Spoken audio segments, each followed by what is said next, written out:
Welcome to Luca is a Billionaire, where the only thing I invest in is your answers.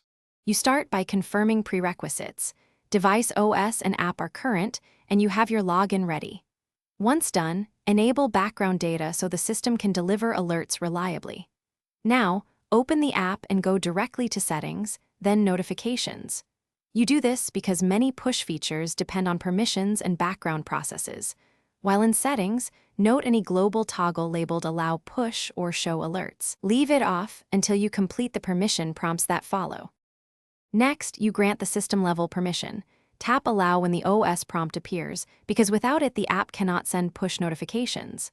Then customize alert style, banners, sounds, badges to control how notifications interrupt you. Make sure to check in System Focus or Do Not Disturb settings and whitelist the app if needed.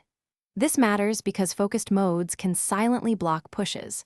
If the app offers topic or channel choices, subscribe to the specific ones you want, so you only receive. Finally, you validate everything. Use the app's test notification or send a sample alert.